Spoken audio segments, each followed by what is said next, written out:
Hi అండి, అందరు ఎలా ఉన్నారు? నేనైతే ఏదో అలా ఉన్నానండి. సండే వస్తుందంటే సాటర్డే రోజు ఏమనుకుంటాం, అన్ని పనులు సండే చేసుకోవచ్చు అనుకుంటాం. కానీ సండే రోజు ఏమనుకుంటాం, సాటర్డే రోజు చేసుకుంటే అయిపోయేది కదా అనుకుంటాం. మీరు కూడా ఇలానేనా అండి? సింకులో అంట్లు, బుట్టలో బట్టలు, ఇల్లంతా గందరగోళం, చాలా ఘోరంగా ఉంటుందండి. నేనైతే ఫస్ట్ కిచెన్లోకే వెళ్తానండి. కిచెన్ మొత్తం క్లీన్ చేసుకున్న తర్వాతనే మిగతా పనులు చేస్తా. ఫస్ట్ స్టవ్ క్లీనింగ్ తోటి వర్క్ స్టార్ట్ చేశానండి. ఏంటో ఏమో తెలియదు కానీ సండే మాత్రం ఇలా వచ్చి అలా వెళ్ళిపోతుంది.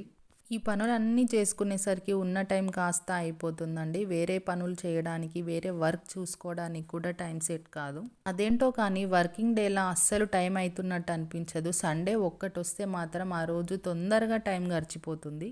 ఒక్క సండే కోసం వారం మొత్తం వెయిట్ చేస్తామండి. ఈ వారం మొత్తం వెయిట్ చేసేది ఈ పనుల కోసమేమో అనిపిస్తుంది.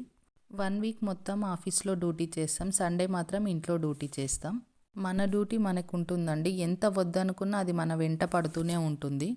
ఈ పనులు మనం మాత్రమే చేయాలి. అవి మన కోసం మాత్రమే పుట్టాయండి. అందుకని ఎంత వద్దనుకున్నా చేయాల్సి వస్తుంది.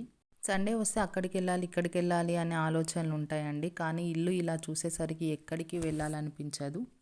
అన్నీ సదిరేలోపు టైం అంతా అయిపోతుంది. ఫైనల్గా మనకు ఓపిక కూడా ఉండదు. ఇల్లు నీట్గా చేసుకొని ఫ్రెష్ అప్ అయి కొంచెం తిని కొంచెం సేపు పడుకోవడానికి కూడా టైం ఉండదండి. ఏదేమైనా ఇల్లు నీట్గా చేసుకుంటే ఆనందమే వేరుంటుందండి. నాకు ప్రతి సండే ఇదే వర్క్ ఉంటుందండి. అలవాటు అయిపోయింది. సండే అంటే నేను చేసే పని ఇదే అని నేను ముందే ఫిక్స్ అయి ఉంటా. మా ఇల్లు క్లీన్ అండ్ గ్రీన్ అయిందండి. ఫైనల్ లుక్ ఇది. వీడియో నచ్చితే లైక్ చేయండి, షేర్ చేయండి, సబ్స్క్రైబ్ చేయండి.